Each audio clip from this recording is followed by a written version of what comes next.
Good morning, Pa.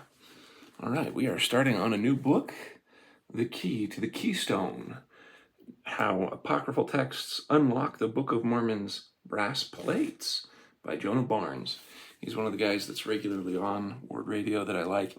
He has a wonderful sense of humor. You'll see that just from the introduction and such. So let me get start right in it. The Key to the Keystone, How Apocryphal Texts Unlock the Book of Mormon's Brass Plates by Jonah R. Barnes. Acknowledgements. I'd like to acknowledge the hand of God in all things in my life. Foremost of those is my incomparable wife, Charlotte, who inspires me with her beauty, wit, and grace. I'd also like to acknowledge my friends at Word Radio who thought what I was doing was actually cool. Thank you, Cardin, Brad, Kwaku, Jacob, Luke, and Ed. While we're at it, George de Mestral and his company Puma for inventing Velcro sneakers. Am I right? How about Thomas Jefferson inventing the swivel chair? The whole representative democracy thing really eclipses a solid W for office furniture. Low-key attaboy. And lastly, and this one is important, dragonflies eat mosquitoes. They eat them. I feel like dragonflies should be acknowledged for this because that's super gross, but really awesome for the rest of us. Hashtag thank a dragonfly. Hashtag mosquitoes suck. That's Jonah Barnes for you. Publisher's note throughout this book, you'll see a QR code at the end of each chapter. If you don't know what a QR code is or how to use one, don't feel bad. Just ask your grandchild. When you scan one of the QR codes, you'll be directed to a video conversation that we, the publishers, had with the author, Jonah R. Barnes, and his friend and fellow explorer, Brad Whitbeck. The purpose of these conversations is to both increase comprehension and the material and to share related information that did not make it into the final draft of the written book. We hope that you enjoy the messages of the book and your testimony in the Book of Mormon is strengthened, as ours has been. Most importantly, we hope that by strengthening your testimony in the Book of Mormon, you understand on a deeper level the importance of the life, death, and resurrection of the Lord Jesus Christ. May we never forget that the way for man is narrow, but it lieth in a straight course before him, and the keeper of the gate is the Holy One of Israel. 2 Nephi 9:41. Let's practice. Scan the QR code below for a little introduction into the author and the subject of the book. Ta-da! So there it is like last time. All right. Forward by D. John Butler, our favorite friend. I think they were kind of working on, this comes from Plain and Precious Publishing. And so it's kind of between Dave Butler and a couple others that they're making this Plain and Precious Publishing. That's why they have the whole QR code set up and a foreword by Dave Butler. There are many kinds of Book of Mormon books. Some have baked cookies and offer you warm, gooey, carbohydrate-rich disc guaranteed to make you feel good immediately, even if you later put on a little weight as a result. Others suck on their unlit Meerschaum pipes as they do the crossword puzzle in their dark paneled studies, spouting semi-intelligible, guild-approved responses when you approach with a query. Still others leap wild-eyed from tree to tree, warning of imminent doom and pleading with you to buy land now in Missouri. Cookies, cognac, or crazy eyes. The Key to the Keystone is ready to spit in your eye and punch you. This is not an academic book. It's not trying to be. This is a combative, snarky challenge to think about a very big subject in a new way. Some readers will want more footnotes or more consideration of other writers. These more discussion of the details of dating or painstaking analysis of lines of non-English text.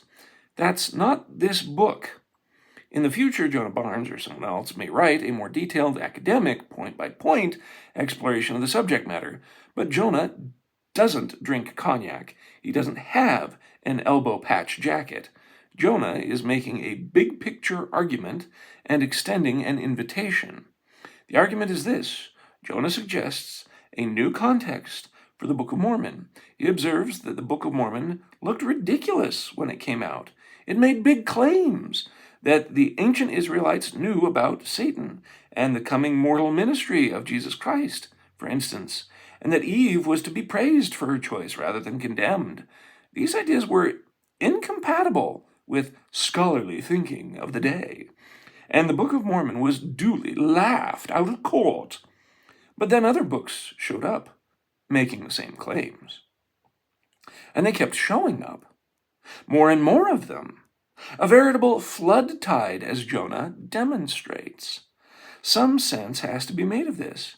To the long list of books we are supposed to imagine Joseph Smith had access to in 1829, we must add the Ethiopic Enoch and the Nag Hammadi Library, and then understand that he sometimes drew his doctrines from those works in preference to the Bible. His family and culture, that he drew his religion, let me reread that. And then understand that he sometimes drew his doctrines from those works in preference to the Bible, his family and culture knew and embraced? Or does it make more sense to imagine that the doctrines for which the Book of Mormon was mocked in 1829 were in fact part of Israel's ancient inheritance, and had been deliberately kept out of the Old Testament?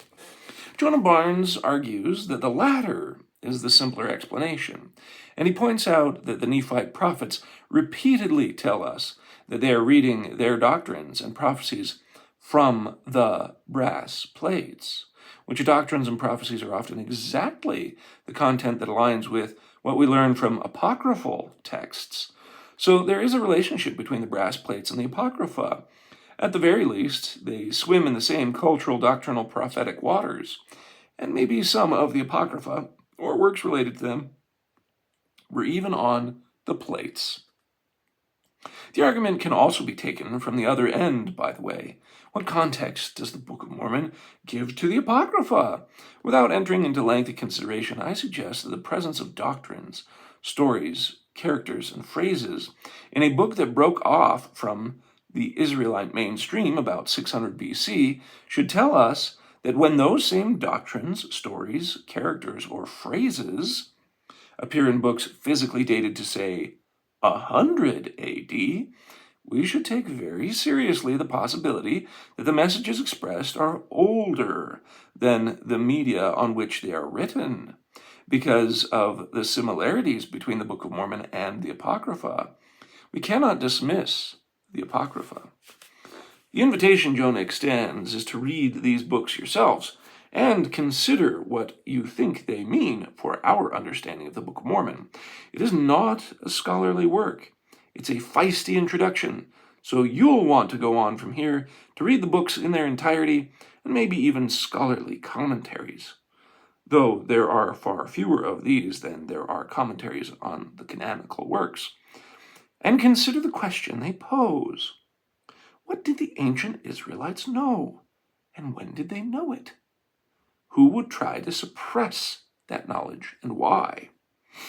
What really was on the brass plates? And how does that understanding unlock the Book of Mormon for us? It's going to be good. I like Jonah Barnes. He's really funny. Dramatis Libri. This is a book about the Apocrypha. Right here, up front, I am giving you summary information about the books we are going to talk about. You can read this straight through or come back to it later as reading the key to the Keystone for reminders as to dates, language, etc. of the books in question. And after you read this book, you might use this section as a guide to further reading. There are great apocryphal books out there that aren't on this list, but this is a great start. A note on citations. Some of these texts are just that, text. They aren't neatly sliced into chapter and verse like King James Version of the Bible. In order to properly cite those texts, I've just numbered the paragraphs So the Armenian Testament of Adam, if I have pulled from the 4th paragraph, I'll cite it thus. Armenian Adam 4. All the apocryphal texts the principal doesn't want you to read. While we want to imagine that all these apocryphal texts emerged from the sands of Egypt like in an Indiana Jones film, some of them have always been known, just never analyzed. Instead of being discovered, these books were merely brought to the awareness of the broader Western world. The glossary below will describe each apocryphal work cited in this book, identifying for each the following information. It'll have a name, which is a short citation form used in this book, the language in which the book was found and or composed, which in many cases are not the same thing, provenance, where and how the book was discovered or noticed, the year, when the book was discovered or noticed, description, a short description of the contents, available to Joseph Smith Jr. in 1829, whether or not it was available to Joseph Smith in 1829, brass plates candidate, ? Whether it's likely the book was on the brass plates. The last point bears some discussion. Some of these books, or close relatives to them, may have actually appeared on the brass plates, as discussed in the book. Others may be pulling from older documents that have contributed to the brass plates, or from oral or liturgical traditions that were captured on the brass plates. Sometimes more than one book will be written about a single event or idea, as in the case of Matthew, Mark, Luke, and John.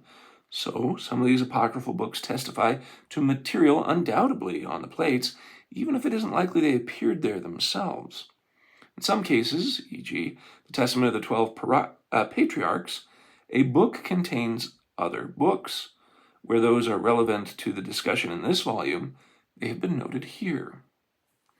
All right, here, we're going to go through the list, and I will keep out the repetitive language, but it should give you an idea of what we're talking about. Apocalypse of Baruch the son of Neriah. It is in Greek province. Though canonized in Syriac Orthodox tradition, the Apocalypse of Baruch was only raised to Western awareness after its rediscovery in the Ambrosia Library in Milan, Italy. It is sometimes called Tu Baruch. Year 1886. Description: the record of the prophet Baruch, son of Neriah, contemporary to Jeremiah, acting sometimes his scribe and contemporary to Lehi. Baruch receives 2 heavenly visions and witnesses the destruction of the temple at Jerusalem around 586 BC. Not available to Joseph Smith and not a brass plates candidate. The Apocalypse of Elijah, Coptic, discovered near the end of the 19th century from St. Chenoweth's White Monastery in Upper Egypt in the year 1899. It is a heavenly vision and messianic prophecies of Elijah. Not available to Joseph Smith, but likely a brass plates candidate. The Apocalypse of Peter, Ethiopian, from parchment leaves discovered during excavations at Akhmim, Upper Egypt. Year is first in 1886, additional verses discovered thereafter. Discussion of the risen Christ with his disciples. Not available to Joseph Smith and not a brass plates candidate. The Armenian Adam and Eve and other incarnation. Language is Armenian, provenance. In the incarnation was pieced together from 3 manuscripts by Dr. Michael E. Stone in 1996. The story of Adam and Eve after the expulsion and the covenant of God's condescension and incarnation. Not available to Joseph Smith, and absolutely a brass plates candidate. Woo-hoo-hoo-hoo. Ascension of Isaiah. It is Greek, from forgotten Latin manuscripts translated into Italian in 1522 AD, and German in 1832 AD, as well as from Greek manuscript discovered in Egypt and purchased by private collectors in the 1860s, first brought to America in 1912. Ascension also includes chapters 7 through 12, sometimes referred to separately as the Vision of Isaiah. The years are 1522, 1832, and 1912. A detail of the heavenly vision of Isaiah and a subsequent martyrdom. Not available to Joseph Smith. And absolutely a brass plates candidate. Assumption of Moses. Language, Latin. The Assumption only exists on a single Latin manuscript discovered in the Ambrosian Library in Milan, Italy. Year 1861. The last words of Moses before his translation, just before Joshua entered Canaan. Not available to Joseph Smith? Still no. Brass plates candidate? Definitely. In fact, it's probably the most sure bet. The Book of Jasher. Hebrew. The Sefer HaYashar means Book of the Upright, but is frequently mistaken for a proper name, Jasher. The Book of Jasher is referenced in Old Testament twice, in Joshua 10:13 and 2 Samuel 1:18. Joseph Smith Jr. commented in the Times and Seasons, September 1st, 1842 edition, that the Book of Jasher has not been disproved as a bad author. The prophet then quoted from the book. John Taylor also quoted from it. This particular version was translated by Moses Samuel in 1840 and published in Salt Lake City in 1887.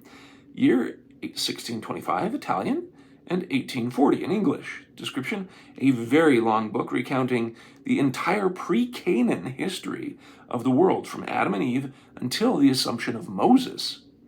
Available to Joseph Smith Jr.? No. Brass plates candidate? Definitely.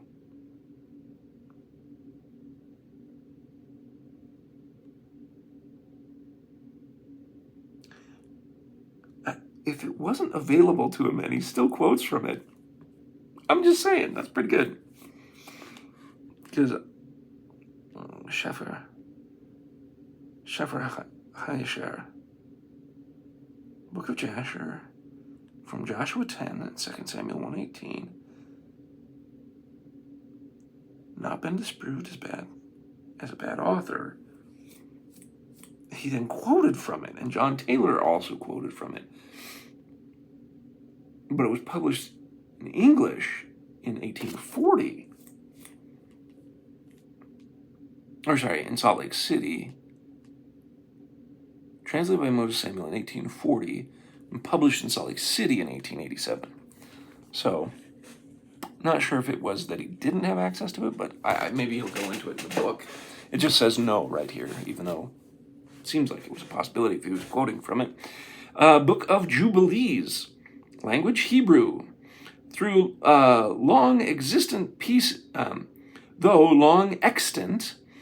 in pieces of Ge'ez texts in Ethiopia, the antiquity of Jubilees was sustained when it was discovered in the Dead Sea Scrolls in Qumran, Jordan. Since its discovery in 1947, 15 scrolls of Jubilees were found in caves at Qumran, suggesting it was widely used there. Year 1947, raised to Western awareness. Description, a variation on much the same events recorded in Genesis, sometimes called Lesser Genesis. Jubilees covers from creation all the way down to Exodus 12. It describes events in periods of 49 years called Jubilees, hence the name. Available to Joseph Smith Jr.? No. Brass plates candidate? Maybe. Book of the Bee. Language, Syriac. Compiled by Solomon of Achlad, Christian bishop at Basra, Iraq, and written in Syriac. Year, 1222 in Syriac, 1866 in Latin, and 1886 in English. Compilation of oral histories from Basra Christians. Contains tales of prophets, midrash-like commentaries on biblical passages, and lists of rulers. Not available to Joseph Smith Jr. in 1829. Oh, that must be it. Specifically, was it available to Joseph Smith Jr. in 1829 when he wrote the Book of Mormon? But brass plates candidate? No. But he still mentions it, so it must be useful in many ways. So I guess the Book of Jasher was available to Joseph Smith in 1840, but not at the time he wrote the Book of Mormon. All right. Book of the Cave of Treasures, Syriac, discovered in the Vatican Library by a curious curator. 1711 in Italian, 1853 in German, and 1927 in English. The story of Adam and Eve from expulsion to the birth of Christ, available to Joseph Smith Jr.? No. Brass plates candidate? Yes. Book of the Giants, Aramaic, discovered at Qumran among the Dead Sea Scrolls, 1948. A history of the antediluvians and Enoch's ministry to them before the flood. I'm so glad I learned the word antediluvian as meaning before the flood. Anyway. Not available to Joseph Smith, but maybe brass plates candidate. Discourses on Abaton by Timothy, Archbishop of Alexandria. Sahidic dialect of Coptic Egyptian. Discourse only exists in one manuscript dating to 981 AD. English, it was 1914. An Ask Me Anything session with the resurrected Dryad. Wow! It is an Ask Me Anything session with the resurrected Christ during his 40-day ministry. Not available to Joseph Smith and not a brass plates candidate. Cool. Divine Investiture of St. Michael. Old Nubian and Greek, discovered in the monastery of Deir al-Malak, Mikhail in Hamuli, Fayoum, Egypt. In 1910, it was in English. Very similar to the discourse on Abaton, Divine describes a Q&A session between the resurrected Christ and his apostles during his 40-day ministry. Not available to Joseph Smith, not a brass plates candidate. Enoch, First Enoch, or Ethiopian Apocalypse of Enoch. Language, Ge'ez, though probably originally in Aramaic, discovered in Abyssinia, Ethiopia, and raised to Western awareness in the early 19th century. Year 1801 in German, 1821 in London, 1838 a large order from America, 1833 edition, preface, Lawrence. Description, a history of the antediluvians until the birth of Noah. Not available to Joseph Smith, but definitely a brass plates candidate. Enoch or Second Enoch, Old Slavonic, raised to Western awareness, in 1896 in English, and 1997 translation into modern Russian for word. Description, a description of the ascension of Enoch into the heavens and his visions there. Also, a short history of the progeny of Enoch down through the Great Flood. Not available to Joseph Smith in 1829. Perhaps a brass plates candidate. Enoch or Third Enoch. Hebrew, raised to Western awareness in 1896 in English. A Heavenly Ascension by Rabbi Ishmael, purported author of the narrative in which he is given a heavenly tour by by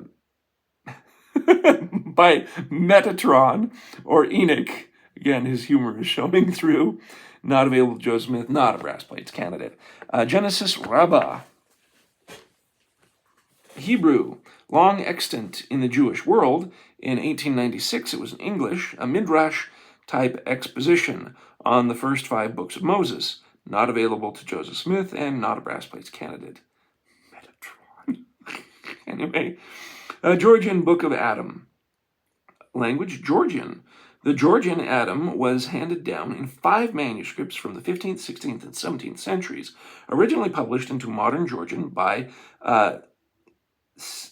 Siala Kritsindi in 1964. Georgian Adam is similar to the Armenian traditions, only 1996 was an English translation rendered by Dr. Michael E. Stone. The year 1964 in Georgian, 1981 in French, and 1996 in English. The story of Adam and Eve after the expulsion and the covenant of God's condescension and incarnation. Not available to Joseph Smith. Likely brass plates candidate. Like all Adam and Eve literature, this one contains elements surely on the brass plates. Ginza Riba, classical Mandaic, long extant in the Jewish world, in 1925 in German and to 2011 in English.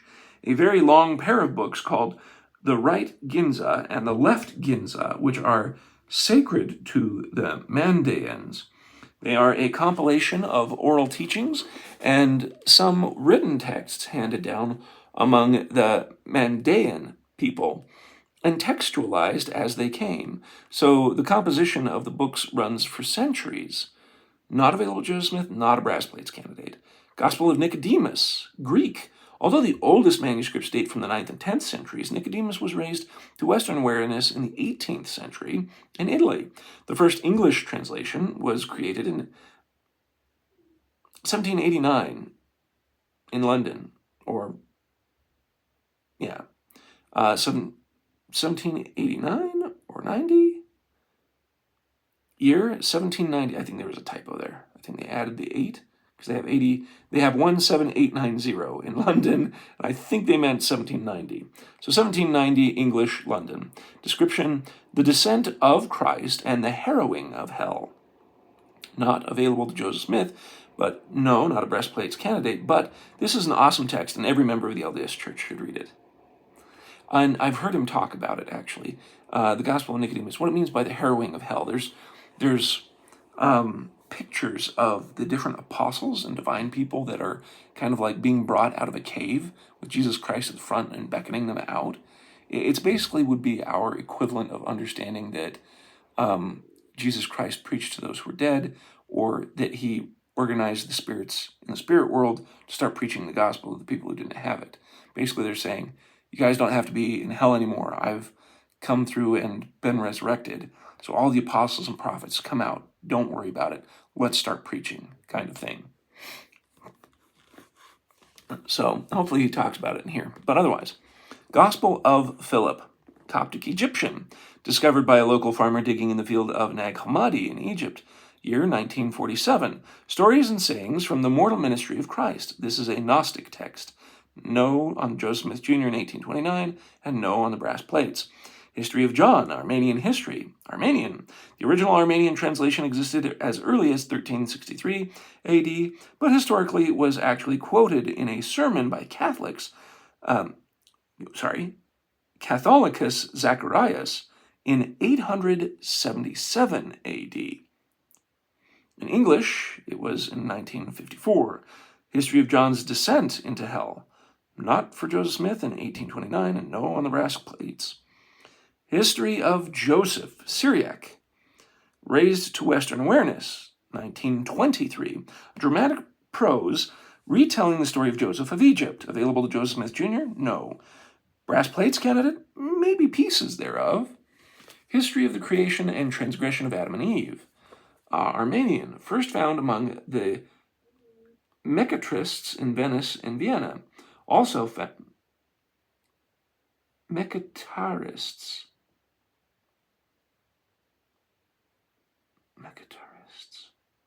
I wonder what Mecatarists invented. What is a Mecatarist?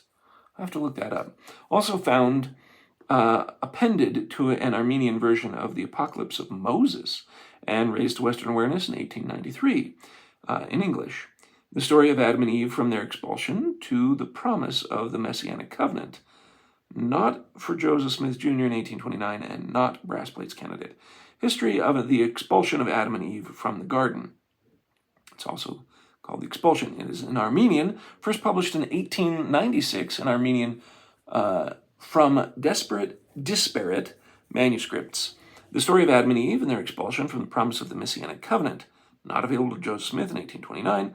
Brass plates candidate? No, but this contains unique elements that were on the brass plates. History of the Rechabites. Hebrew.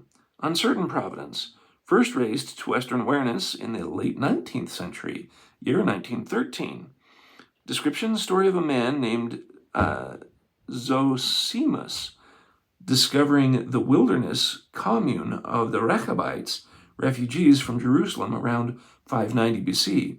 Not available to Joseph Smith in 1829, maybe on the brass plates candidate. Life of Adam and Eve. Old Slavonic. The Anglicization of Slavonic is of the author's own making, discovered in Bulgaria in 1893. The story of the first 2 weeks after Adam and Eve's expulsion conflict Conflict with Satan and Covenant of the Messianic Redemption. Not available to Joseph Smith. Brass plates candidate, yes. Life of Adam and Eve.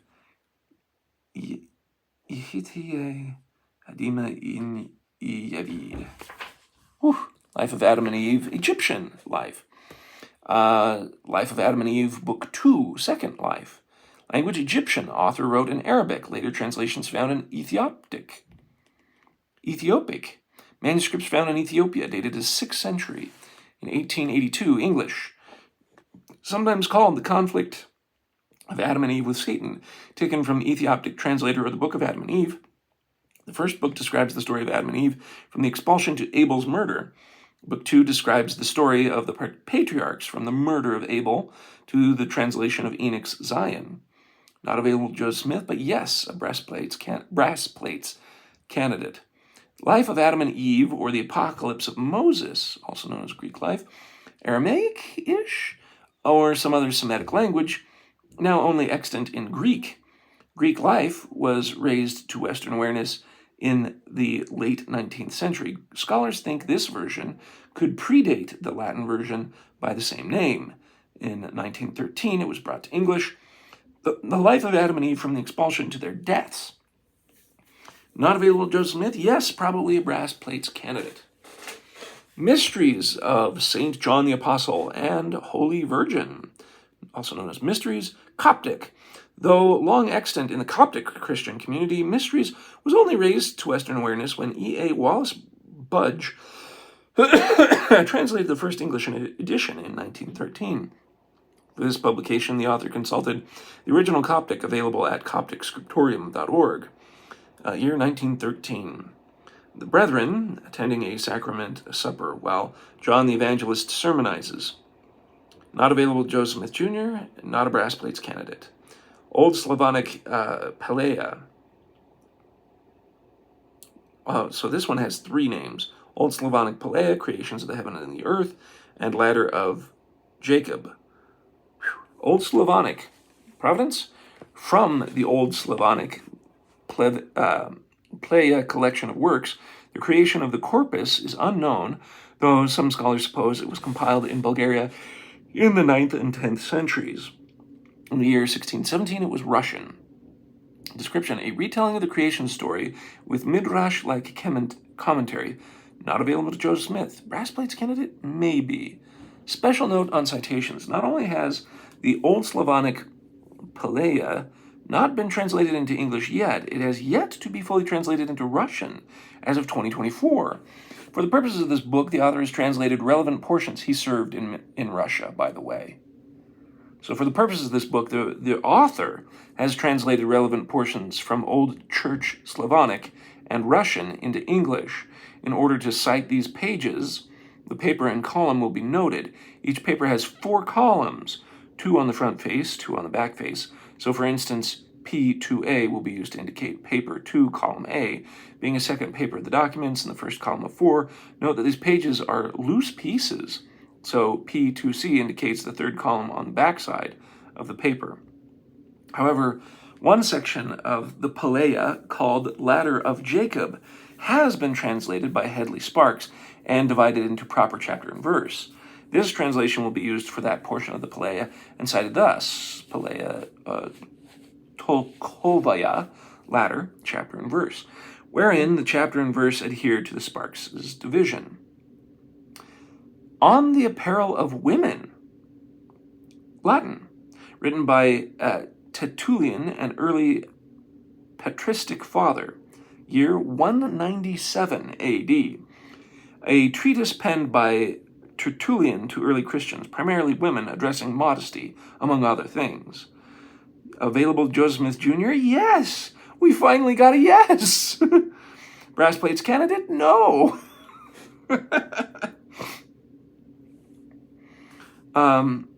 Paralipomenia, Jeremiah, 4th Baruch, or the rest of the words of Baruch. Baruch. It's either Baruch or Baruch, depending on how you want to do the CH. Baruch. Greek, Ge'ez, Armenian, and Slavic, with abridged versions in Greek, Roman, and Slavic, originally found in a Greek manuscript in the 11th century. Paralipomena is canonized by the Ethiopian Orthodox Church, 1889. The name literally means omission from Jeremiah. Woo! This record covers the latter-day ministry of Jeremiah and Baruch in Jerusalem around 590 BC. Not available to Joseph Smith, but a brass plates candidate. Presence of our forefather Adam, and we're on the last couple pages. Penitence of our forefather Adam.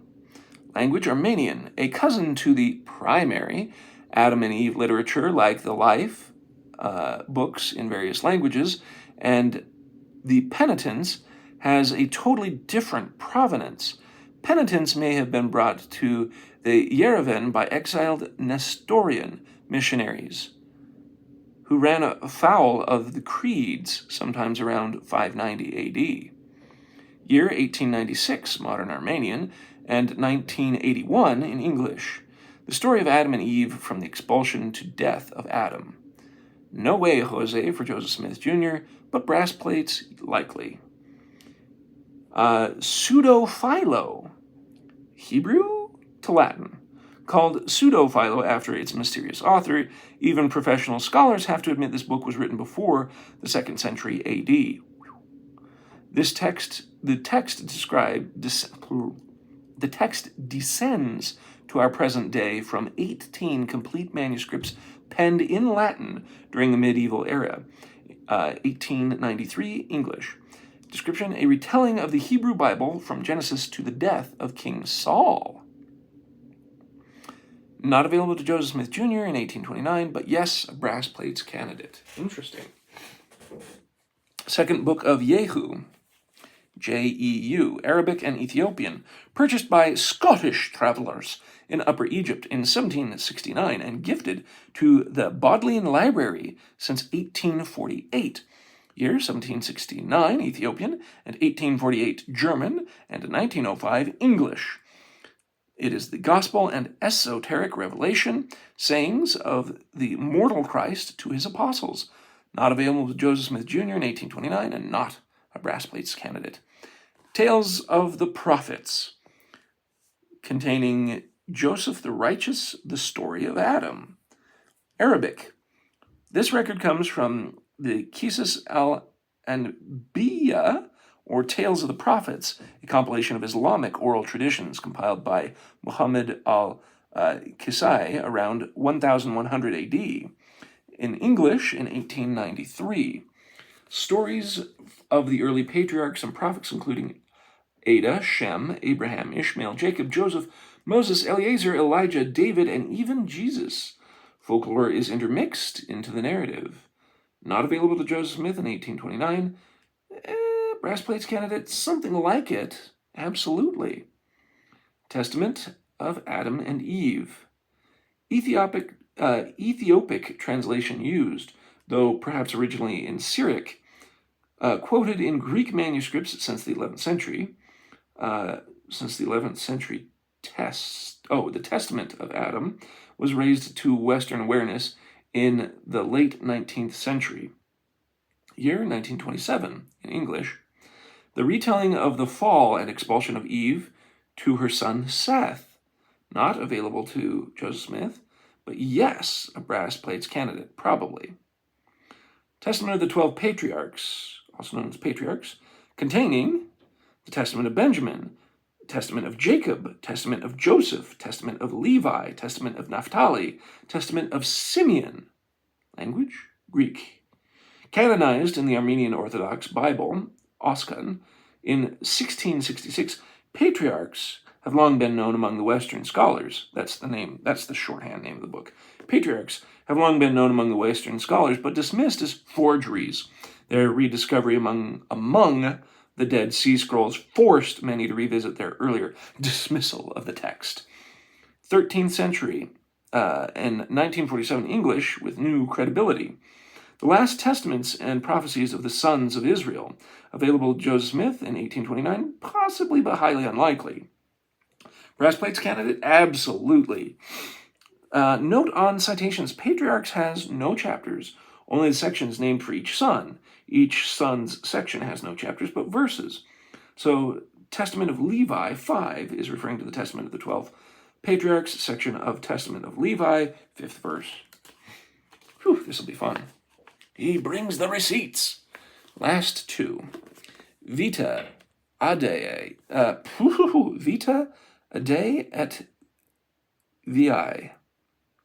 Also known as Vita. This would be Latin. Oh, yeah, it is Latin. Let me see if I can remember any Latin pronunciations from when I was in high school. Vita Adei et Evae. This was the first of the primary Adam and Eve literature to emerge in Western consciousness, if you don't count Joseph's inspired version of Genesis. Based on manuscripts from as early as the 9th centuries, Vita was first publicized in Munich, Germany, the year 1878. Story of Adam and Eve from the expulsion to the death of Eve. Not available to Joseph Smith Jr. in 1829. Brass Plates candidate? Yes, probably. A word about Adam and Eve. Old Slavonic. This text comes from the Old Church Slavonic, and was discovered in Bulgaria. It probably descends from the Byzantine and Eastern Orthodox traditions. Manuscripts first begin around 1100 AD, about a century after the baptism of the Rus. This text has been translated by the author for use in this book. So, he's the one who translated it. 1997, Russian, and 2024, English. The story of Adam and Eve from the expulsion to the death of Eve. Not available to Joseph Smith Jr. Yes, probably Brass Plates candidate. Baptism of the Rus.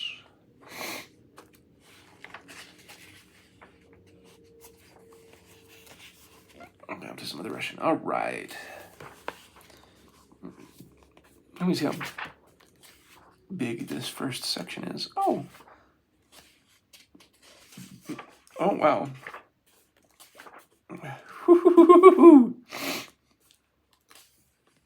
Holy crap. Looking at his footnotes, there are some that are just, wow.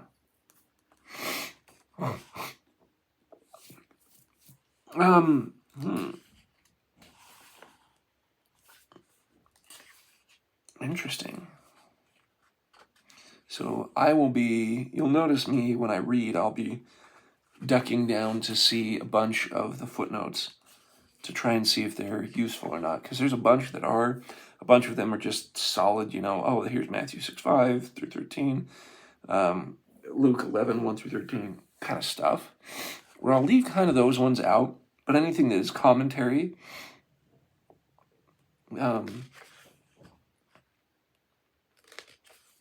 I'll definitely put those in. Wow.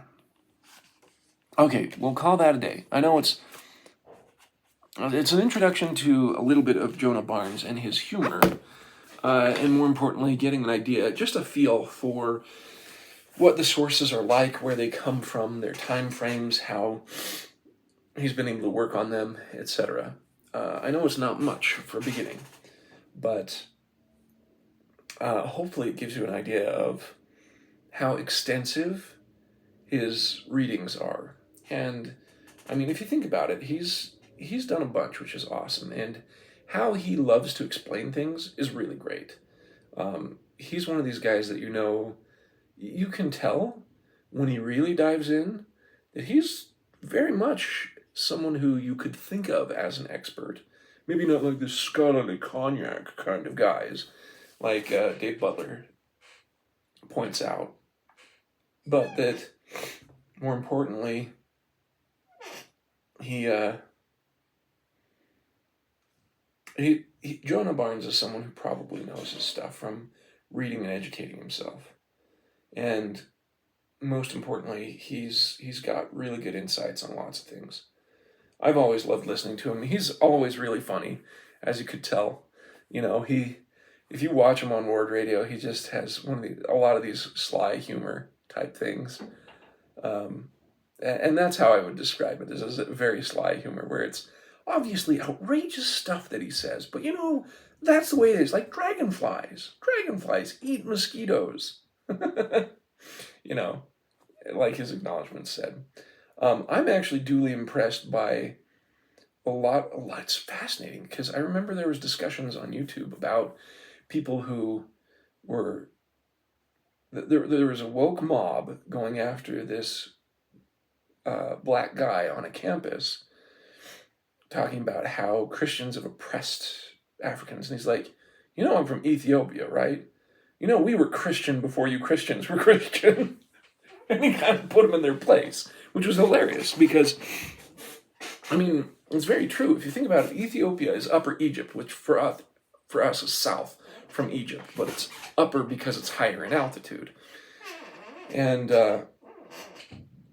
there's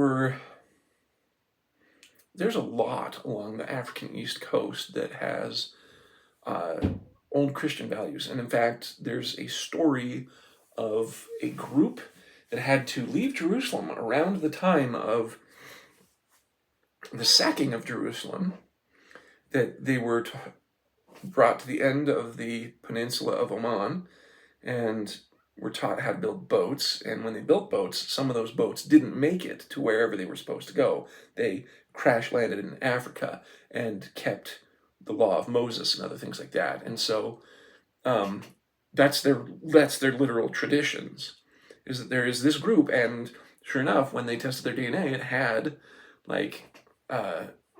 old markers of being from Jerusalem. And what's hilarious is that they kept these traditions and information as long as they could, and it's still there. What's also interesting, so the speculation, and it is speculation, because they don't get the exact details of what happened during their exodus from Jerusalem. Some people think, if you're part of the Church of Jesus Christ, you think, well, maybe they're part of the Mulekites, right?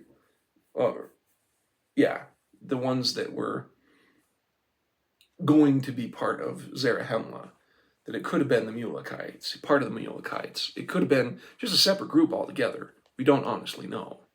But it was, you had two different exoduses before the sacking of Jerusalem, which was Lehi and Nephi and his family with the brass plates. Then you have after the sacking of Jerusalem, which was the Mulekites, that then made Zarahemla before the Nephites discovered it. And so, yeah, all really kind of interesting.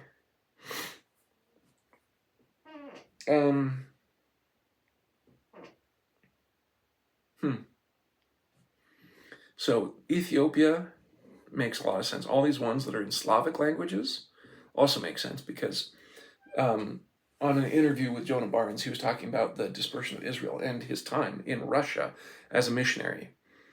And he's really sad and upset about the Russian-Ukrainian war, because if you're a member of the Church of Jesus Christ of Latter-day Saints, they'll just sign you up and throw you on the front lines to that meat grinder because you've been influenced by Western influences, kind of stuff. And it's also sad when he says he's tried to talk to other friends and such that he's had from Russia on his time there. It's like their propaganda is pretty dang complete, to the point that it's, you can't help them and budge them out of their worldview that they have because of the lens that's in their mental framework. But he explained on that interview that there was a text talking about the dispersion of the northern Israel, that they went up into the Baltic states, like between the Black Sea and the Mediterranean, like north of Israel, and that from there they then spread out. And so when they were starting their missionary work in Russia, that like, I can't remember if it was Gordon B. Hinckley or just earlier than Gordon B. Hinckley, but they had this roving patriarch, because Russia's so huge and so dispersed that when they found people that wanted to be members of the church, they couldn't exactly all be together in one stake and have one patriarch. So they had this roving patriarch. And he started giving these patriarchal blessings about all these different tribes of Israel. And they're like, interesting. Well, let's call a second roving patriarch, just in case.